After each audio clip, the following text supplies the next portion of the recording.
Hey yo, what is up guys, it's DPX here. Welcome back to another episode of the podcast. DPX talks for about an hour. I hope you like the new setup here, with the green screen here and everything. I got a new mic. I gotta have it in the shot. It's in the bottom left hand corner, in case you couldn't tell. I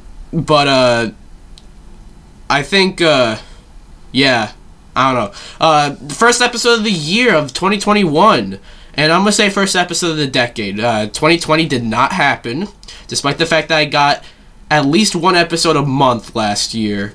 This is the true start of the decade. So, hopefully you've all been enjoying your 2021 so far. And yeah, I will say this, a lot of the stuff I'm talking about here are kind of oldish news, this is the start of the new week, so not much news in terms of video games and movies and television have dropped yet. So I'm mainly, but there's a lot of stuff from last week. There's CD Projekt Red made an apology video about Cyberpunk.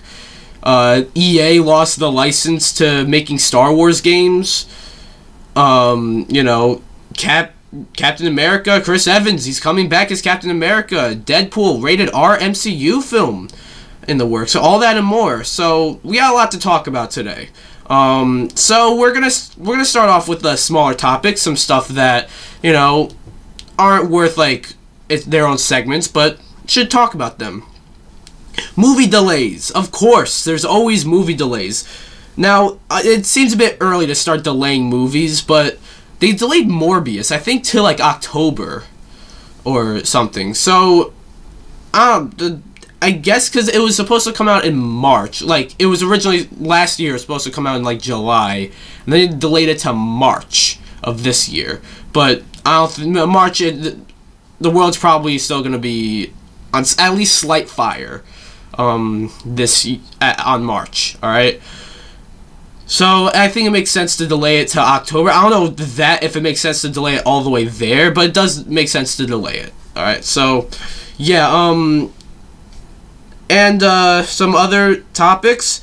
I talked about this on Chillin' with the MeCast, but, goddamn, did you guys see that Bowser's Fury shit? I'm telling you, Super Mario 3D World, I really like that game. But I already have it on the Wii U. I don't know if I want to spend $60 on getting it again, but Bowser's Fury, I'm very interested in that. I am really interested in that.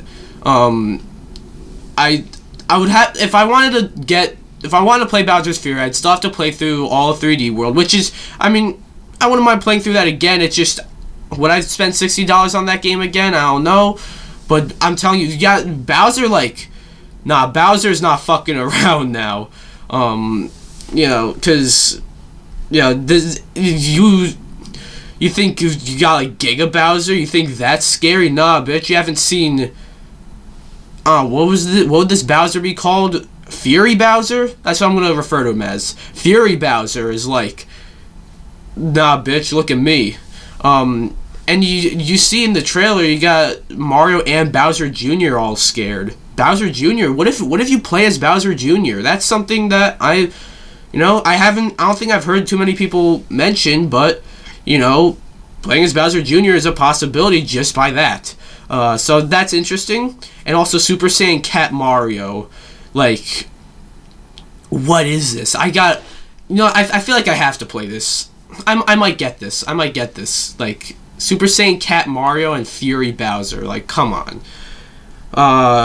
We went more in detail with that on Chillin' with the MeCast, which is sort of another podcast, but with it's got me and the MeCast boys. It's streamed live on my Twitch and re-uploaded onto the MeCast YouTube channel. So yeah.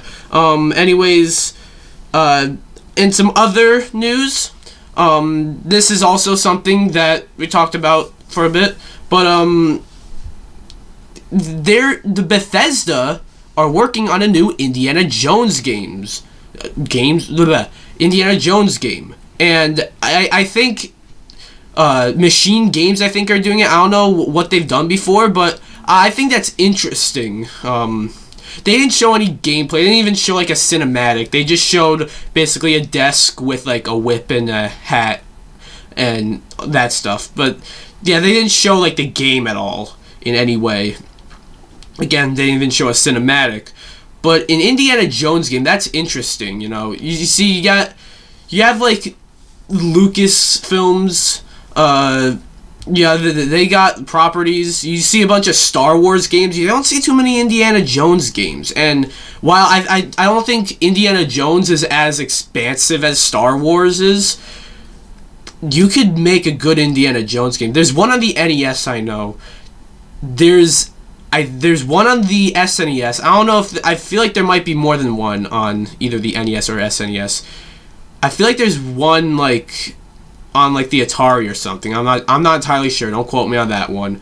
And there's the Lego games. I feel like there is more, but like those are the ones that are worth note. So this is gonna be like a fully fledged like sort of Uncharted Tomb Raider like Indiana Jones game, and I'm pretty excited. Again, I would like to know more about it. It's not really like. I'm more intrigued, you know. There's nothing... We know nothing about this game. It'll probably play like... I could imagine it being like Uncharted or Tomb Raider, since those... like, the concept of those games were pretty much taken from the Indiana Jones movies. So, yeah. Anyways, in other brief topics, we got a release date for Pokemon Snap. New Pokemon Snap. I hate that name. I think that name's so dumb. Like, why is it called New Pokemon Snap? Anyways, yeah, it's coming out April 30th. So that's cool. Nintendo doesn't really have that much coming out this year. Or at least nothing, like, specifically scheduled, you know. They have Bowser's Fury, but that's like a port. I mean, Bowser's Fury, that part's not a port, but like the bulk of it is Super Mario 3D World. So yeah, they got that coming out next month. I might actually get that. I'm really not sure. Bowser's Fury, man. But other than that, all they really have actually set for this year as like a property of. I know they also have Bravely Default 2. As like an exclusive for the Switch, like next month, I believe. But that's not like their property. That's a Square Enix game. So they got new Pokemon Snap coming this year, and I'm excited because you know that's like, holy shit! You've finally a new Pokemon Snap game. You know, I find it hilarious. You had people clamoring for a new Pokemon Snap on the Wii U, on the 3DS, two consoles that were like that. Pokemon Snap would have been great on, and then you bring it to the Switch where it's sort of like where you know it wouldn't work as well. Like the idea isn't as like it's not as much of a no-brainer, and they bring it to the Switch, you know. It works. It would have worked on the 3DS because the 3DS, you know, you got the handheld system. It's got the camera. The Wii U, same thing. You got the gamepad. The Switch doesn't really have that. I mean, definitely in handheld mode, I guess, but like without in console mode. But I'm still intrigued. I'm interested here. I'm probably gonna get it. I'm not a big Pokemon fan. I actually got a Pokemon topic to talk about later on. You probably know what it is. But I'm not a big Pokemon fan. Pokemon Snap on the Nintendo 64 was a lot of fun. So I'm excited for this one. Anyways, got some set photos for Spider-Man 3. Now, wanna know what's funny? There are 4 MCU movies that are supposed to come out this year. There's Black Widow, Eternals, Shang-Chi, and Spider-Man 3. And I believe Spider-Man 3 and Shang-Chi were scheduled to come out on the same day. I don't think that's I don't think all 4 of these movies are coming out in the same year.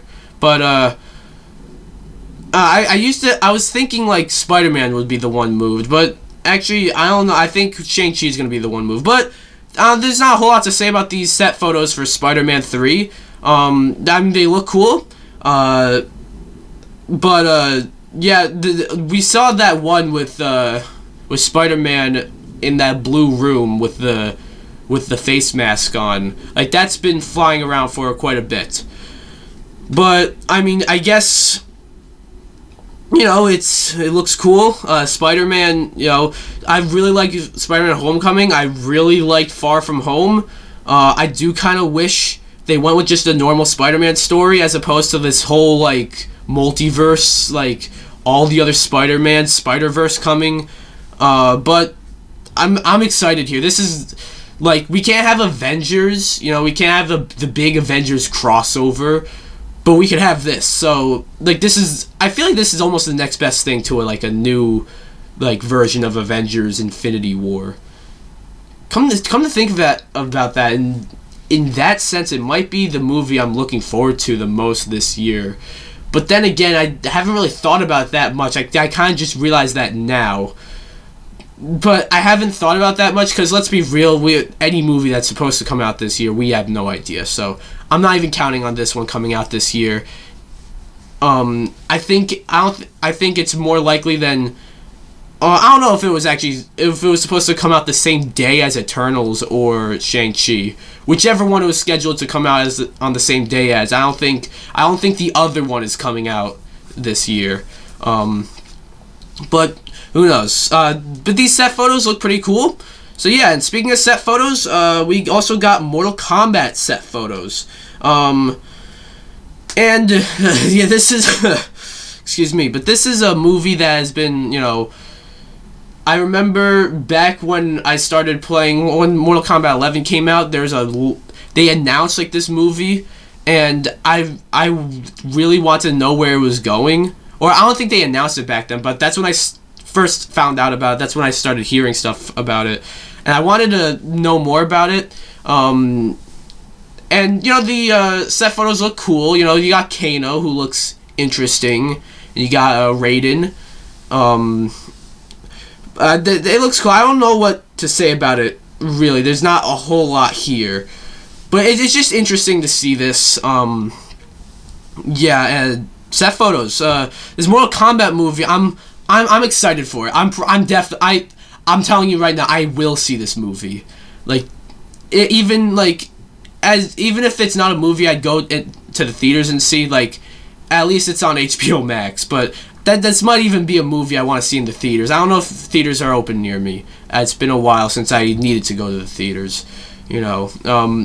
But, you know, this is a movie I would love to see, just because even if it sucks, I want to see a Mortal Kombat movie. Like, come on. So yeah, what else we got to talk about briefly? I guess we can talk about yeah. So this will be the last quick topic.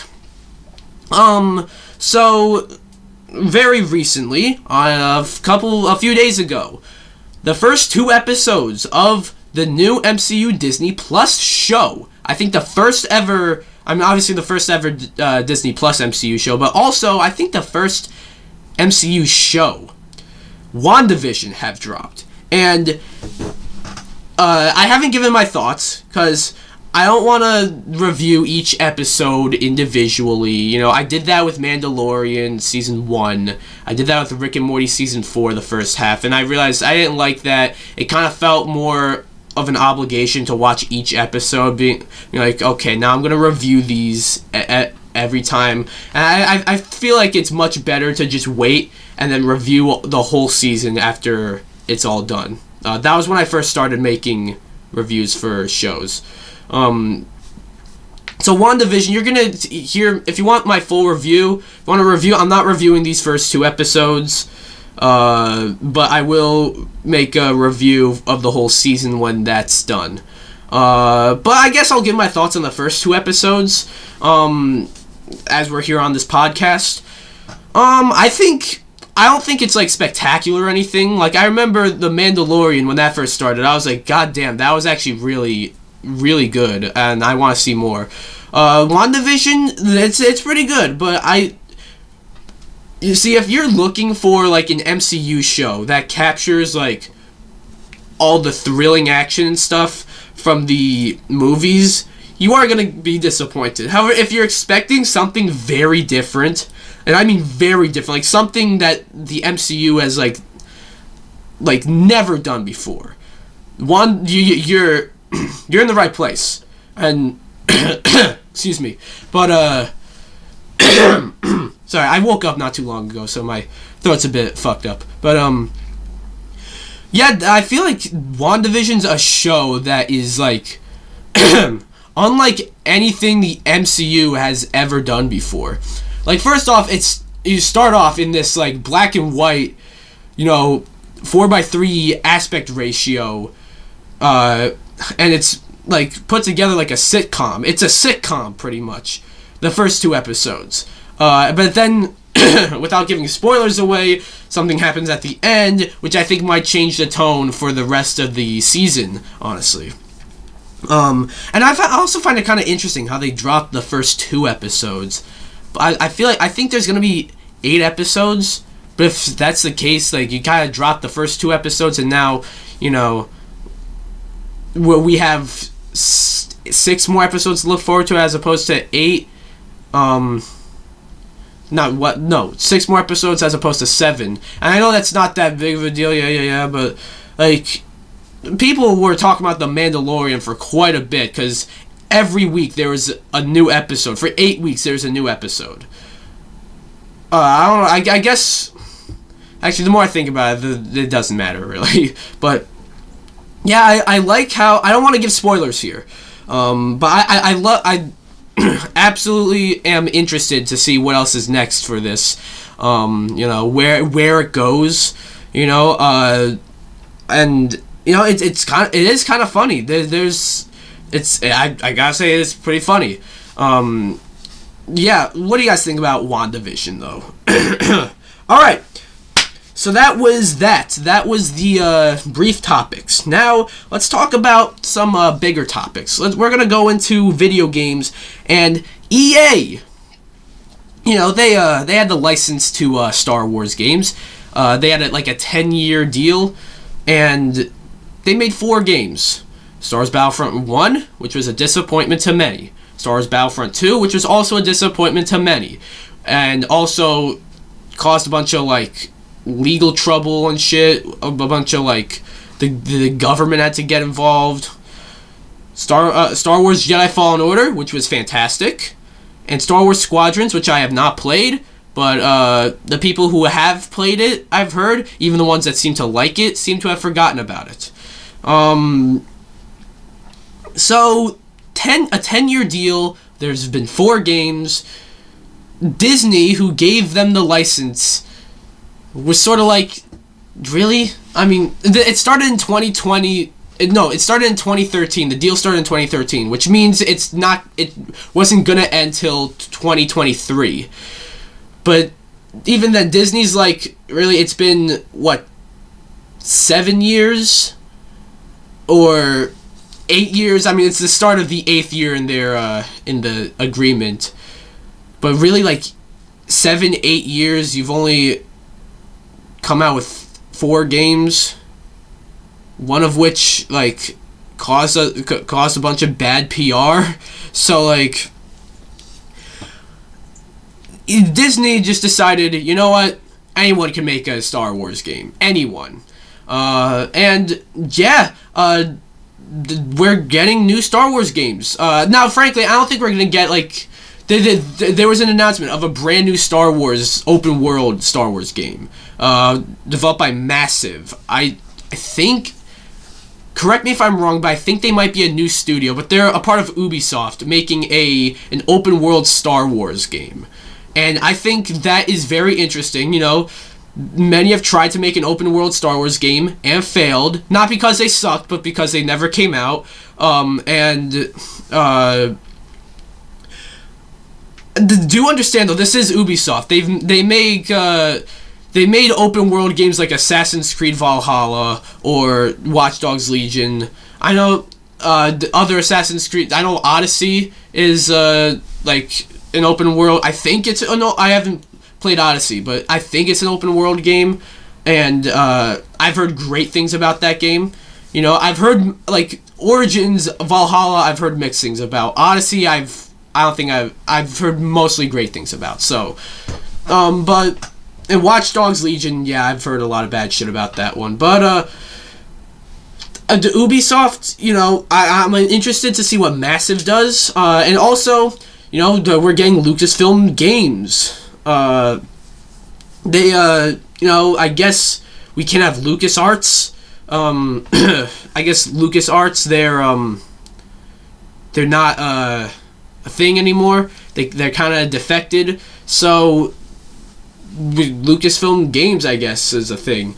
I believe we're still gonna get Jedi Fallen Order 2, and I think that's still gonna be Respawn. You know, because that was promised. We were told that we are gonna get Jedi Fallen Order 2.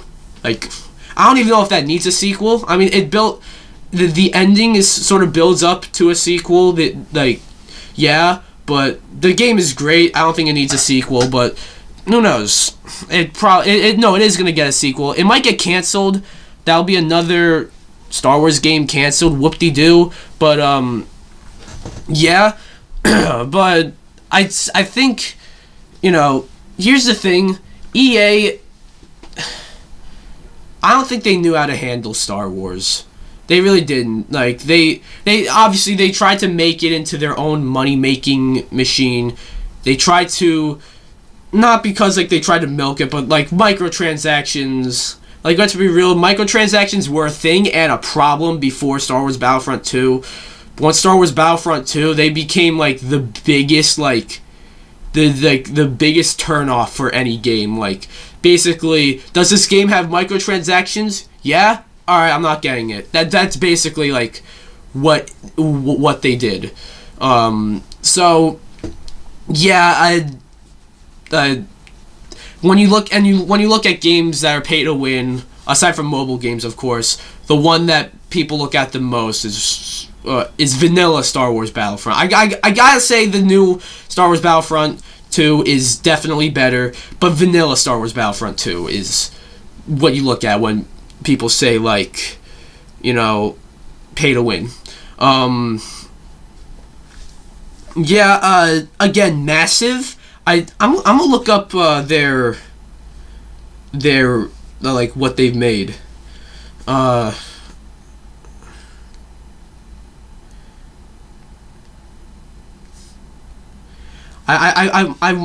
wonder if they've actually. Oh no, they've made some games before. Never mind. They made both Division games. They've made Far Cry 3. Far Cry 3 is like the best Far Cry game by far. They made Assassin's Creed Revelations. Alright, those are some games to take note of. They made some other crap. They made Just Dance Now. Like, what the fuck is that?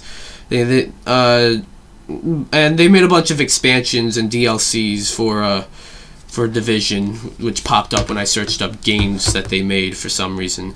But okay, I'm interested. I really want to see, like, what this can be, like, you know. And Lucasfilm Games, that's also sort of the result of this Bethesda Indiana Jones game. And yeah, I feel, you know, I there's a lot of stuff. Yeah, and we're probably not gonna get a this open world Star Wars game by Massive and Ubisoft. We're probably not gonna get it till until like 2023, when the deal was supposed to expire. But like the deal technically hasn't expired, but like Disney sort of just ended the deal because, like, I've seen some confusion. No, the deal has just been ended. Like, if the deal has yet to expire, Disney wouldn't have reached out to Ubisoft and been like, here, you can make this game. Like, basically, anyone can make a Star Wars game, not just EA. EA had a bit of a chokehold, a forced choke on that, on Star Wars, if you know what I mean. But yeah, what do you guys think about this whole thing? Let me know down below. Anyways, when it comes to other companies, sort of, you know, and bad PR, so I wouldn't say bad PR. Companies with, you know, sort of losing trust of gamers. we go to CD Projekt Red. And I will say this, I talked about this on the last episode of my podcast. That was during the heat of all the Cyberpunk controversy. And I talked about all that stuff, and I talked about how it's weird for me because I played the game on PS4 and I didn't run into too many issues, so I had a mostly smooth experience. Sorry about that weird cut, guys. I just sneezed, and I paused the recording just before I let the sneeze out. Anyways, so yeah, it was weird for me because, I enjoyed the game, didn't run into too many issues. I did get crashes. I got 4 crashes. That's pretty bad, but 4 crashes in the span of, the entire game. I've heard people who were, halfway through the game and received 10 crashes, so 4 crashes within the entire game is not that bad. But, so it was weird for me, because I enjoyed the game, but whenever I praise the game, feels like I'm defending these shitty business decisions, and no, I'm not defending them. They're shitty business decisions. Don't defend them. Well, the head of CD Projekt Red made a YouTube apology, pretty much. I'm sorry. There's the sun shining through the window, and it's quite annoying. I might have to get closer to the camera here, but I'm sorry about that. But yeah, and I will say my thoughts on this. Many people have been sort of trashing on them, but do consider most companies wouldn't do this. All right, I'm not saying that they're being genuine just because they're doing something that most companies wouldn't. That's not really a true and correct way of looking at things, but do understand, if this was Bethesda, if this was, during this Fallout 76 controversy, they're sort of redeeming themselves with Doom Eternal and everything. If this was EA, Activision, Konami, Blizzard, Blizzard tried, but, they wouldn't do this. Blizzard tried at BlizzCon, but that was a whole thing, and Blizzard then pretty much undid their apology by continuing to do stupid shit. So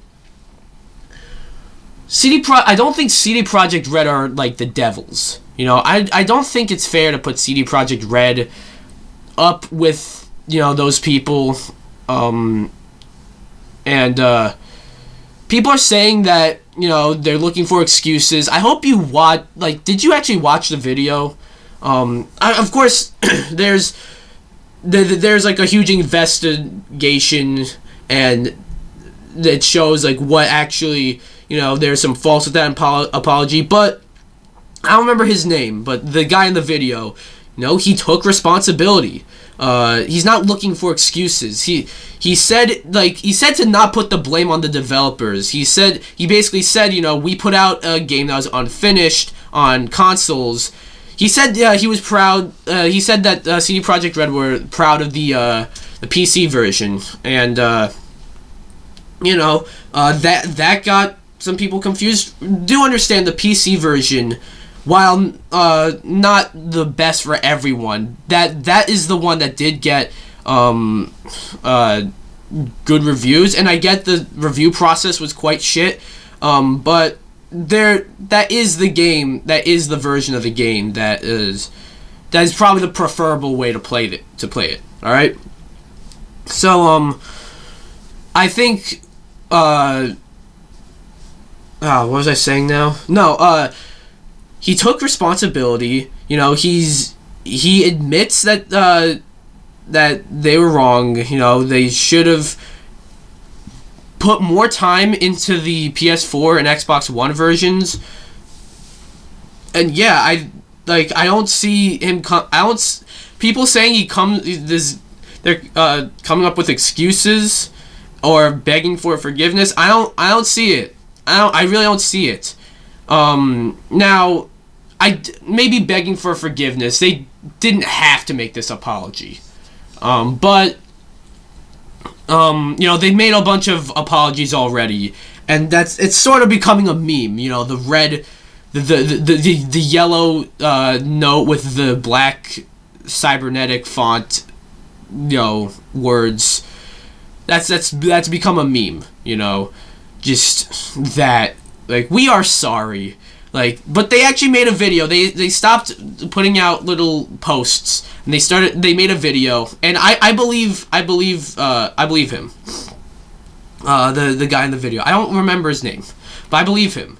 I do believe that there was a bunch of trouble. He said it was COVID, and a lot of people are saying, "Oh, shut the fuck up." Excuses, dude. COVID, like, no one has any control over COVID. And for those of you that are saying it took 8 years to make this game, I hope you know, like, yeah, the game was announced back in 2012. Which was 3 years before The Witcher 3 came out. But I hope you know, like, basic development for Cyberpunk didn't start till 2016, which was after The Witcher 3 came out. So, you do have to understand that they weren't working on this game for as long as you might think. So yeah, I just feel people are sort of missing the point when they think they're coming up with excuses. Like, did you watch the video? Like, he was not coming up with excuses. He was explaining, like, what went wrong. Maybe in that way he's telling you what actually went wrong, why this all happened. And in that sense, maybe he's looking for excuses, but he's owning up to it, and I appreciate that. Again, there's a whole investigation. There's a bunch of things. They got exposed. There's all that stuff. And yeah, it probably is, there probably is more to it than what he said. But, like, understand, it's not like, it just, like, I can't see, I don't see this as looking for excuses. Now, the roadmap, he said that within, like, a few days from that video, so, I don't know, it could be out today for all I know, I don't know, but, there's gonna be a new, patch for Cyberpunk, and then next month there's gonna be another one, and then there's gonna be, like, more updates and patches and free DLC, and then the next gen versions. They're thinking of supporting the game all the way up to 2022. But, like, in a way where it's like, okay, so this game wasn't gonna be finished till 2022. You released this game 2 years early. I don't know if that's true. I feel like they could have, like, a good, like, number of months to a year more would have benefited the game. I don't know if 2 whole years, but yeah, what do you guys think about this whole CD Projekt Red apology video? Yeah, I guess it's technically a YouTube apology. You can add that to the list, though it seems more genuine than, like, most of them. All right, and it seems definitely more genuine than Blizzard's apology at BlizzCon with the whole Blitzchung thing. It seems definitely more genuine than that. All right, most companies wouldn't do this. Most companies would just, like, whatever. EA, did they do this with Battlefront 2? No. I don't even think they apologized in, like, a post or anything. I think they were probably just sitting there laughing about the whole shit. But whatever. Let me know what you guys think, though. Anyways, now we get I got more to say about Cyberpunk later because it had to do with a Discord topic, I believe. But now we let's go to so the Fox merger happened with Disney a while back, a really while back, and one thing was on everyone's minds. All right. Obviously, when will we see the X-Men and the Fantastic Four and Deadpool in the MCU? We're all wondering that because we all want to see that. You look at Infinity War, you look at Endgame, they got all these Marvel characters, all these beloved Marvel characters, except for the X-Men and the Fantastic Four. Well, we've found out our answer with the Fantastic Four at Disney's investors meeting. Peyton Reed is, I believe, writing. I don't know if he's writing or directing or both. The Fantastic Four MCU movie, and I hope it's the best Fantastic Four movie. I mean, if it probably will be by default, but I hope it's actually good. And X-Men, we're still waiting on that. Deadpool was an interesting one because that's one you can't do Deadpool PG-13. That would be like a disservice to the character, you know. Deadpool is a character that is at his core rated R. You have to have him rated R. All right, but it was kind of weird with the MCU. Like, how are they gonna do this? You know, there's a reason we still haven't gotten Deadpool 3 yet, because it seems that, you know, Disney and Fox and Kevin Feige and everyone are still figuring out, you know, what are we gonna do about Deadpool? Are we gonna have him rated R and in the MCU? Are we gonna have him rated R and out of the MCU? Are we gonna have him PG-13 and in the MCU? Are we gonna have him PG-13 and out of the MCU? I mean, I don't know why you need to do that last one, but I felt like including that other option too. But don't worry. And then there's like other issues, like would Ryan Reynolds even come back? I can't imagine anyone else in the role. But so like I feel if Ryan Reynolds does come back though, which I mean, the story, spoiler alerts with the story I'm about to share here, yes he is, I believe so. But should he come back? You know, did the other two Deadpool movies exist in the MCU all along? Like, what's the deal there? Well, Kevin Feige actually came out and said that they gave a green light to a Deadpool movie that is rated R, and he didn't outright say it, but he seemed to imply that it is in the MCU. I like, at this point, I don't know why it wouldn't be. And yeah, that's actually really, really good news. That'll be the first MCU rated R movie, rated R MCU movie. And like, yeah, I feel like there are many cool ways we can tie Deadpool into the MCU. And I've heard, I don't know where I heard this from, but I heard it from somewhere. You know, maybe if you want to have him in, you know, a big Avengers movie, that movie's PG-13, but Deadpool's a rated R character. The joke could be, you know, he wants to like curse and shit, but you know, he has to like refrain from doing that, and I like that. They can go with that. Will it be MCU? No, it is. No, that's the thing. Will it be MCU? Regardless if it's MCU or not, it is, like, Deadpool 3 is going to happen under the helm of Disney, under the helm of Kevin Feige, and, I mean, it has all the reason to be an MCU movie. You know, I feel like you can definitely do a rated R MCU movie. I feel like you don't have restrictions there. You know, there's not like, oh, you can't do that. I don't even know what I'm saying. But, you know, and Disney Plus situation, I've heard rumors that there's going to be like a section on Disney Plus where you need like a password, and then you can watch rated R movies on there, because Disney Plus is more geared to like family friendly content and kids.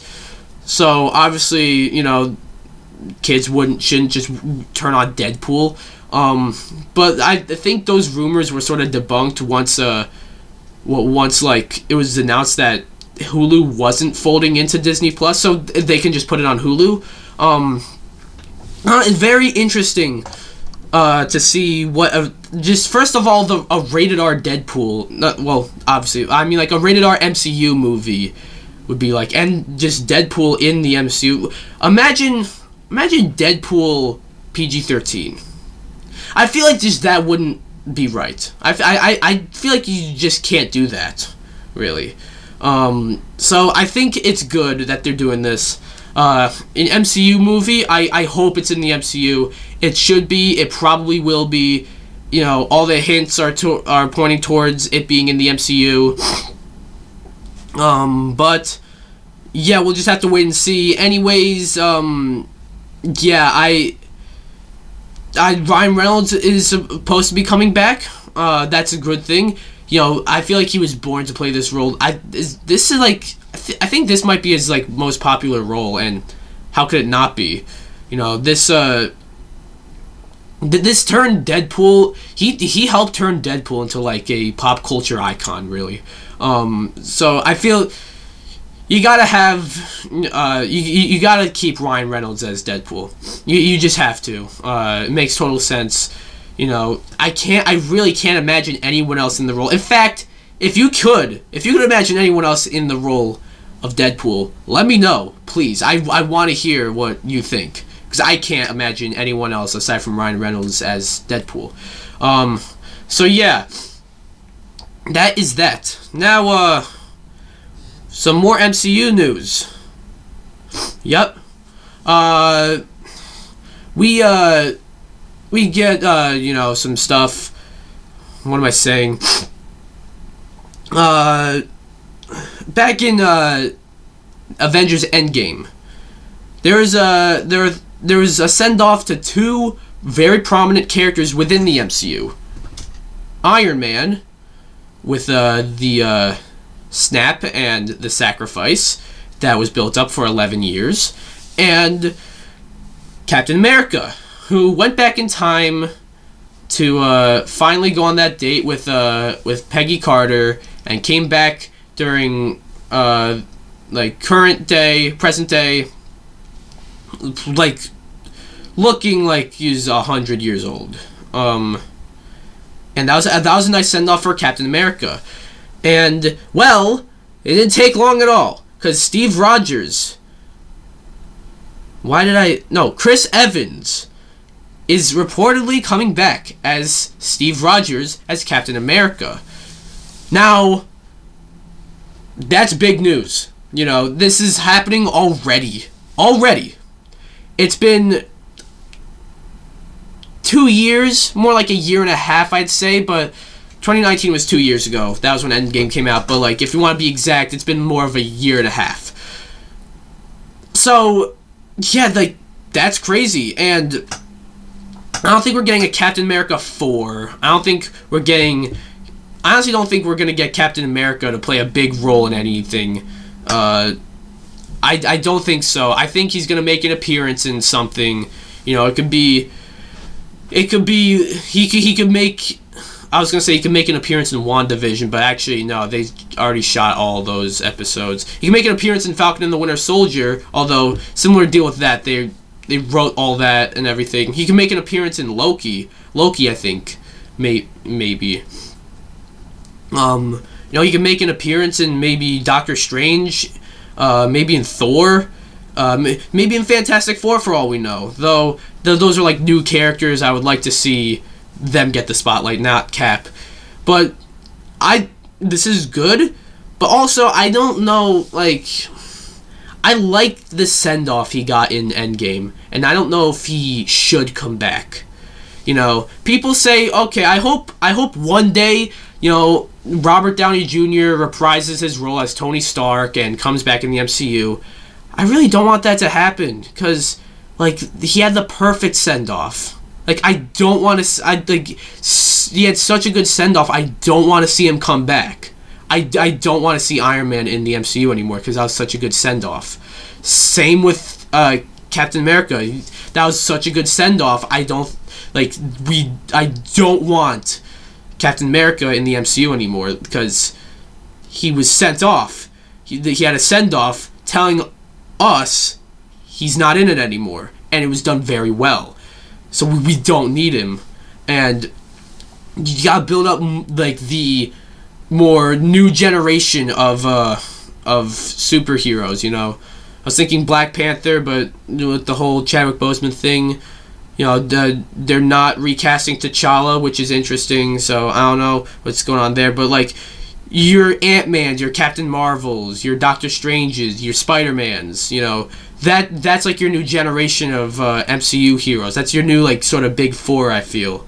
But I think, you know, and Captain America's not going to take up a spot there. I just feel like, you know, you gave him a send-off. You gave him a great send-off. Now, in terms of timeline-wise, unless you're talking something like Doctor Strange where you can manipulate time and shit, I think it could be something he could make, unless he's like the 100-year-old Steve Rogers at the end of Endgame. I think if he were to make an appearance in something, it would be something that took place like more in the past, like before Endgame. I don't know what it would be though. I mean, Black Widow takes place before. Black Widow takes place, I think, before Infinity War. I think it takes place in between Civil War and Infinity War. So he's probably not going to make an appearance in Black Widow. You know, they already shot Black Widow. Black Widow was supposed to come out like in May, so that movie's done. You know, that wasn't supposed to happen. Captain America wasn't going to appear in that. But what do you guys think about Captain America? Steve Rogers, Chris Evans reprising his role as Captain America only a year and a half after, you know, retiring from that role. What do you guys think? Anyways, we got some other news. So I talk about wrestling every now and then. Every time I talk about wrestling on this podcast, I always start it off like that. But I'm a casual fan of WWE, so I don't really watch too often. But I found out that their big champion, Drew McIntyre, has COVID, and you know it's unfortunate. I like how they acknowledged it. You know, usually when someone in the company gets COVID, they sort of, you know, just ignore, pretend it doesn't happen. But they acknowledge that Drew got it. I feel like, okay, there's a siren in the back. I don't know if you can hear that, but I feel like, you know, with someone like you have like your top champion, you need to address it, because you know he might not be able to wrestle now. But now it seems that now they are, now they're actually giving a shit. Because they didn't care. I feel like they just. I want to rant about this for a bit. So excuse me, but the WWE they like seem to not even care about taking any sort of safety precautions when it comes to COVID. Like there's an outbreak. There's like a huge COVID outbreak within the company like late last year, and they threw like a backstage party. Like an NXT backstage party. Like, what are you doing? Why are you, like, there's a pandemic going on. What's wrong with you? Why would you throw this fucking party during a pandemic? What?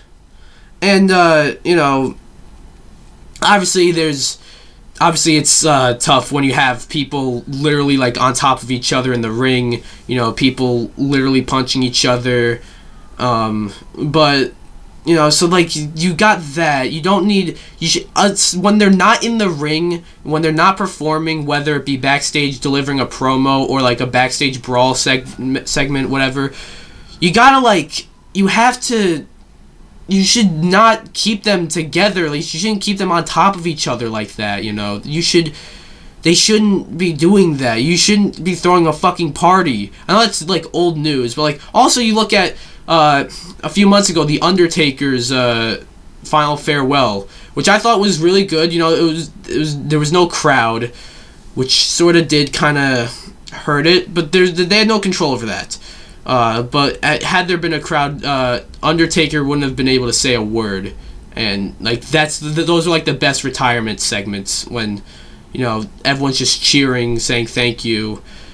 But before, like for that segment, they had a bunch of like retired old wrestlers that are probably like nearing their 50s or 60s, all crowding. There's like a good at least like 30 people in the ring, all crowding in the ring, and they're at a higher risk of getting COVID, by the way, and they're all just in there, just on top of each other, waiting for, I don't know, they showed like a video package, and then after that they were all out of the ring. So what was the point of that? I mean, it was a cool segment, but like, what was the point of that? And now that Drew McIntyre has COVID, now they are actually, now it seems that they give a shit about COVID. And, there have been reports of other people backstage getting the virus. There have been reports of people in AEW getting the virus, although that doesn't have anything to do with WWE, but still. And had they, like, gone with more safety precautions, like, very early on and everything, they, like, you can tell WWE, they want to have fans. Like, wrestling is just not the same without fans. Like, they're doing their best with the Thunderdome, and the Thunderdome looks awesome, but it's just not the same without fans. And, I feel like had they been taking the proper safety precautions from day one, like, a lot of this shit wouldn't have happened. They would have had, like, a limited amount of fans back for each, event, and, like, look at AEW. They were taking safety precautions from day one. People get COVID tested, like, every day, I think. WWE, like, once, like, the outbreak happened in, like late last year, then they're like, oh, shit, COVID's a thing. And then they started taking it seriously. And now they're taking it more seriously because their top guy has COVID. Best wishes to Drew McIntyre. Hopefully, I hope he recovers from that. But, it's just, like, I know Vince, like, is sort of, a bit out of touch with reality. Like, is no one able to tell him, like, hey, we need to, make sure our wrestlers are safe. We need to make sure, they don't have COVID. We need to make sure we don't spread it. I know, if we don't start now, a big outbreak will probably happen in a few months, and our face of the company might even get it, maybe putting some, matches on hold, which could possibly happen now. But it's just, I don't know. What do you guys think? Anyways, yeah, we move on to another thing. There's some rumors going around. I mentioned this briefly earlier, but there's some rumors going around. Pokemon. I'm not a big Pokemon fan, but I feel like I want to talk about this. There's rumors going around about how there's going to be remakes of Diamond and Pearl, the DS games, and I think that's cool. Those were like the few I played. I think. Like, the one game I played, I'll consider them just one game. But, even then, I don't remember much from that. But I do know that they are highly beloved. And I think, it's kind of long overdue. But, I don't know, do you see, my problem with Pokemon as an outsider, I feel like Game Freak just doesn't give a shit. Like, last year, they actually didn't come out with the Pokemon game. Unless you count the DLC, which I think took up the spot of where a new Pokemon game would usually come out. But I feel like, they just sort of all look the same. They all sort of seem the same in terms of, like, gameplay. You look at Pokemon Let's Go Eevee and Let's Go Pikachu, and then you look at Pokemon Sword and Shield. Like, they have the same art style. They got the same, like, character designs.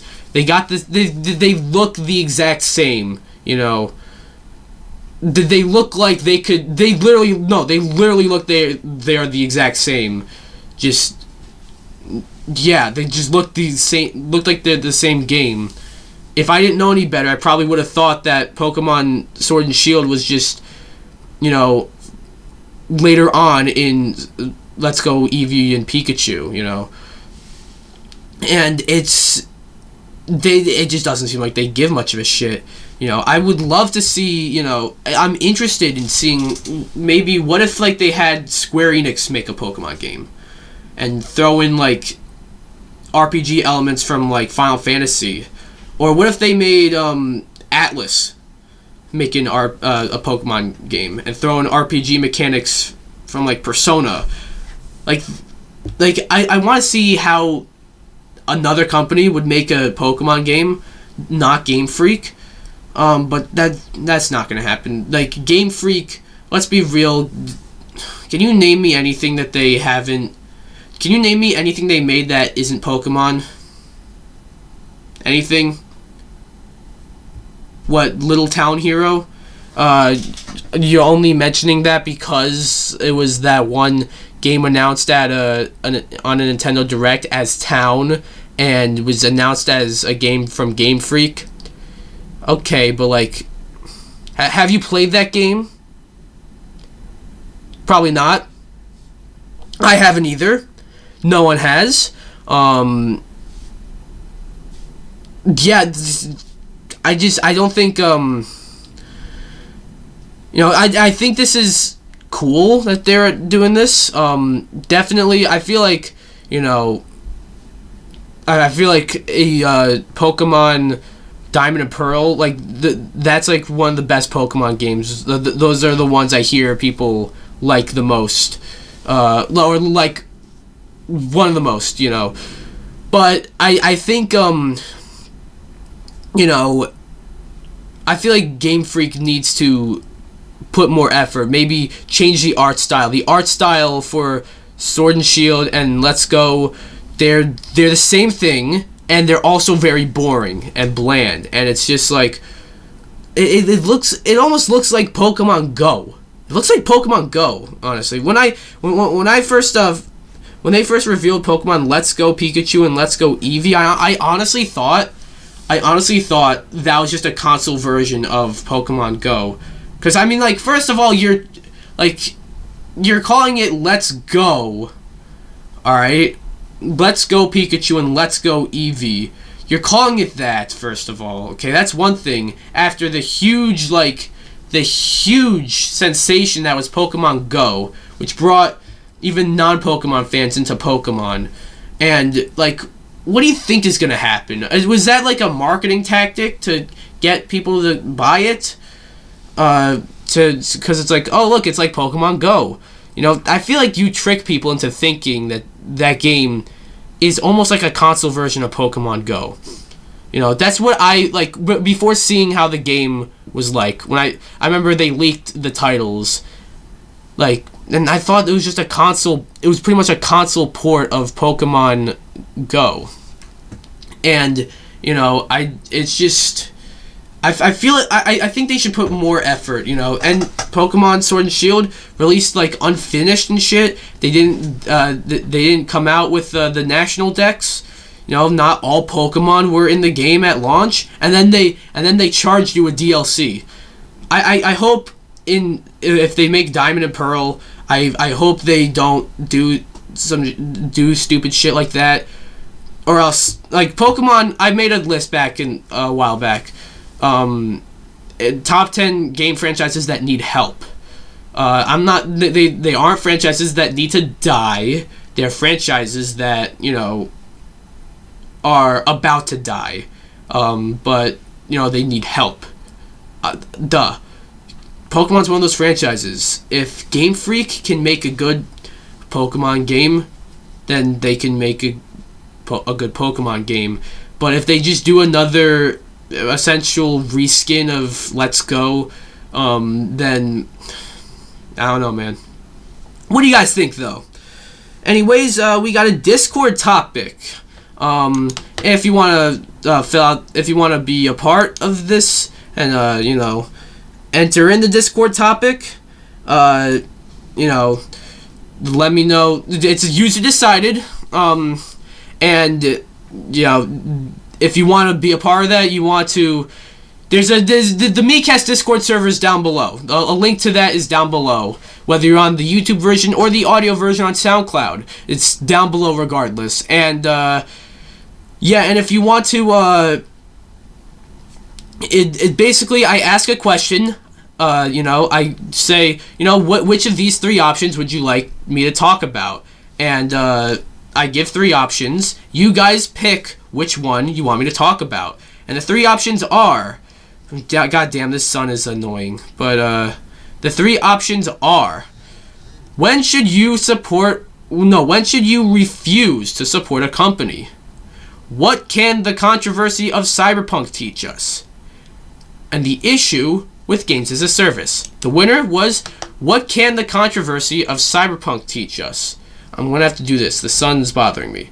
Yeah, so I talked about Cyberpunk and CD Projekt Red's apology earlier. And I said I'd talk briefly about Cyberpunk again.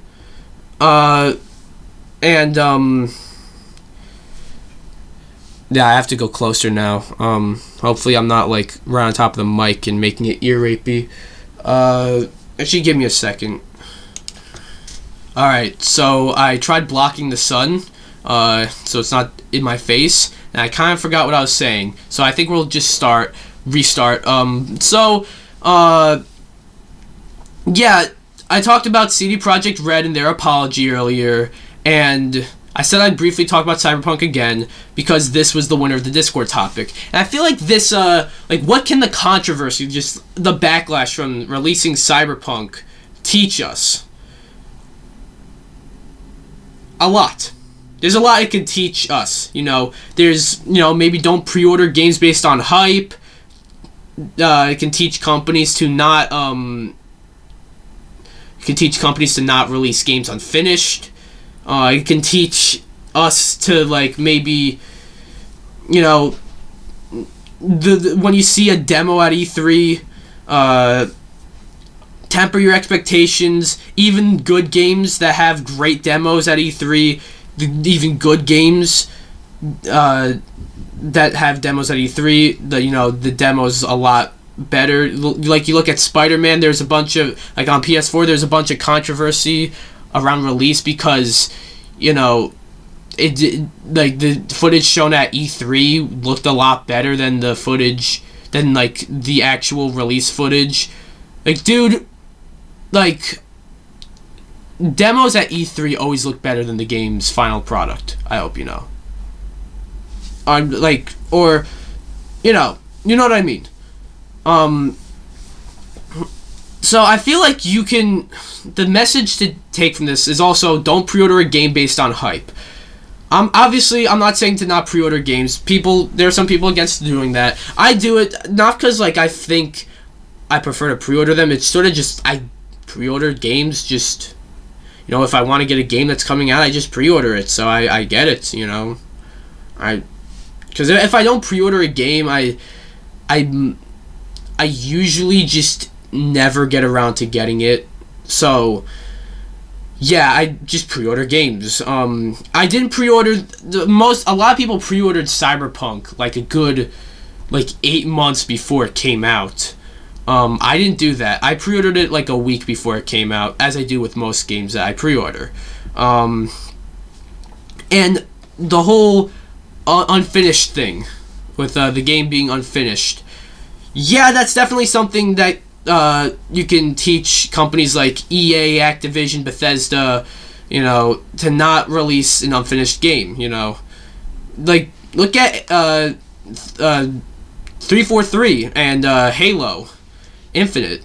They're probably okay, good. So we got Cyberpunk is kind of taking a bunch of shit right now. We're over here. We're trying to make this game good. Imagine if they released that game at launch with the Xbox Series X. I mean, obviously the Xbox Series would definitely have some stuff to play at launch, but I mean,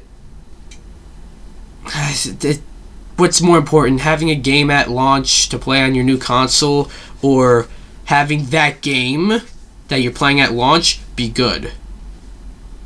That's actually a pretty tricky question. You got like multi-plats, I guess, on the Xbox Series X that you can play.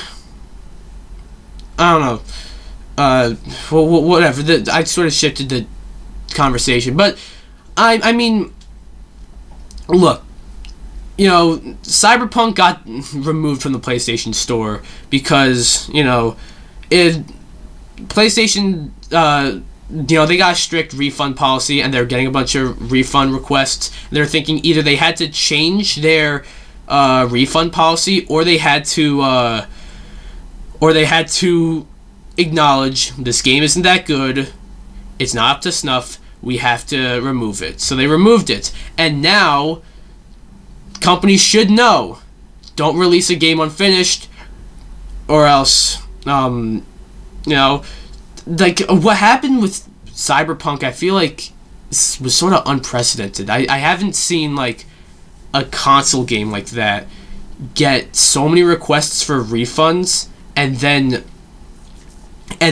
get like, I don't know, and then have the company release like 10 apologies within like 2 days, and then have the game removed off the PlayStation Store, and then have their investors sue them.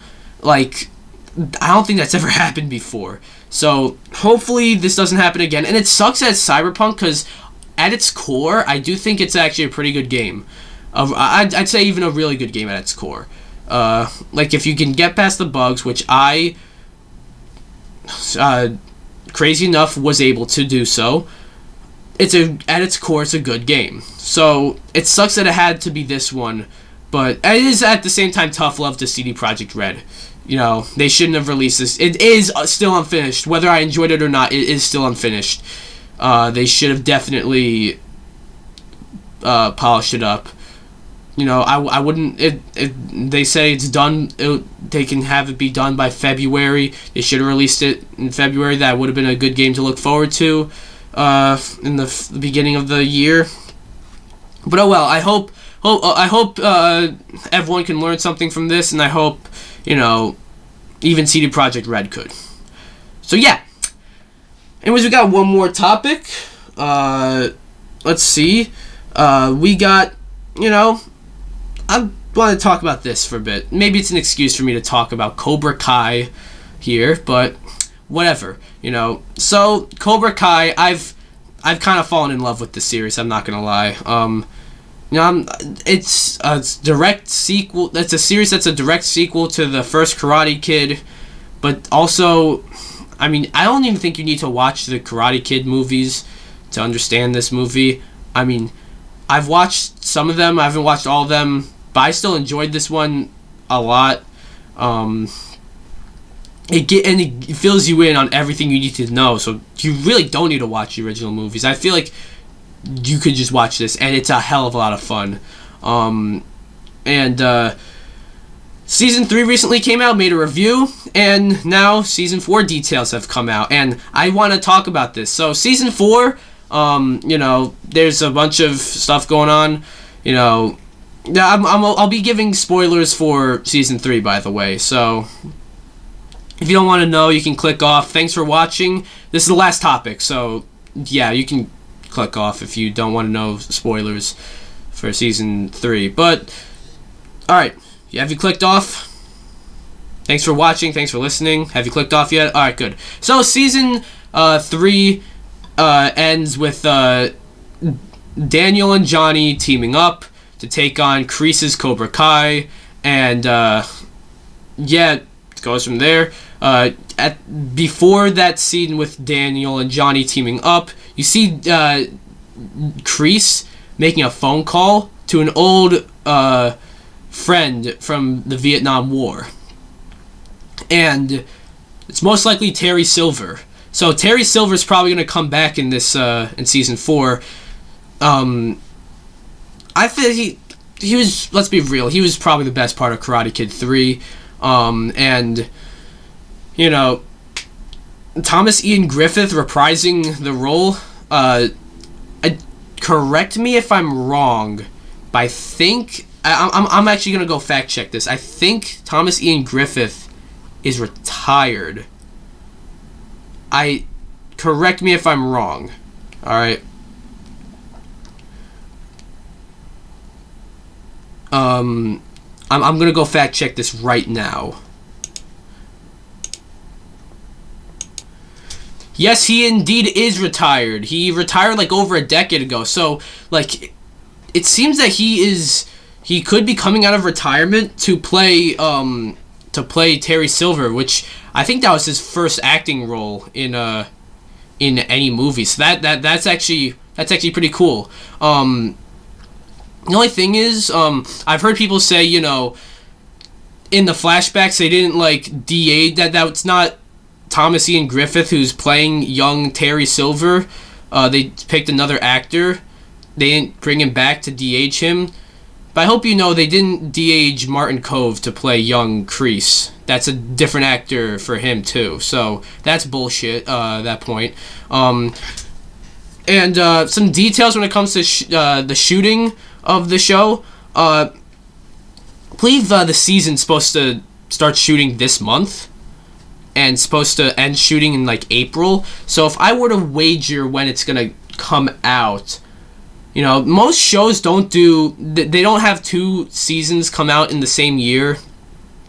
But I'm gonna say I'm leaning more towards season 4 of Cobra Kai coming out in I'd say fall of this year. And I say that I know we got season 3 this year, but season 4 I think they're going to release both seasons this year, because season 3 was supposed to come out last year, but then the pandemic hit.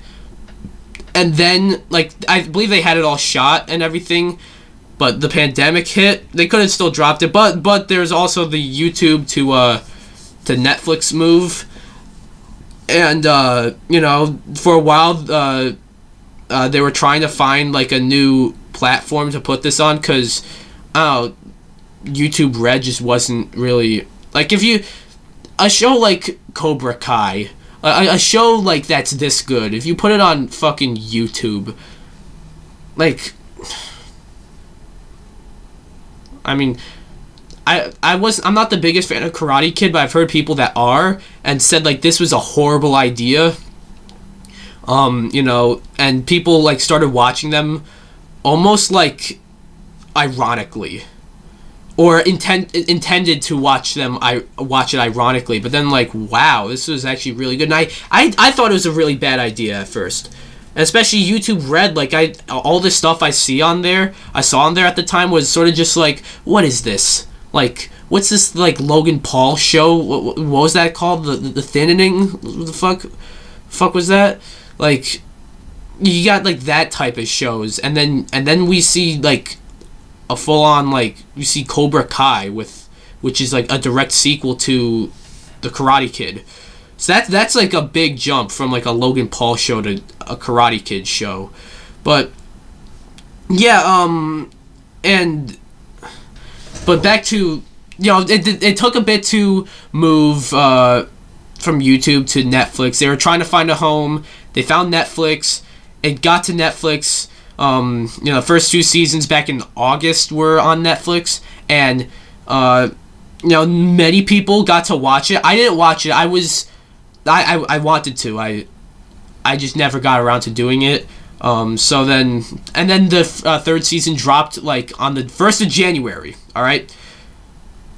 Now I sort of went on a bit of a tirade there, but what I was saying was I think we're gonna get both season 3 and 4 this year, because season 3 came out at the very start, the 1st of January this year, when it was supposed to come out sometime last year, but then the pandemic and then the move to Netflix happened, and then they were thinking of a release date, and then they bumped up the release date a week. So that's something. So it technically, like, no, it did come out this year, but it was very close to coming out, like, very late last year, you know. So yeah, like, I feel like they can definitely have season 4 come out this year.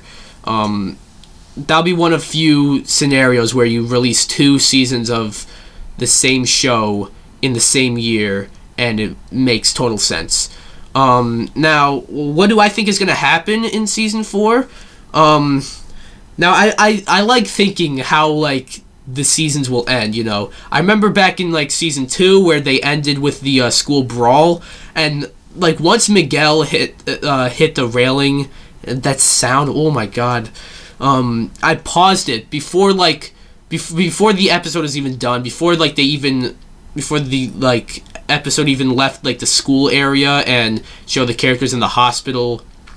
I paused the episode and I'm like, holy shit. Yeah, I hope that wasn't...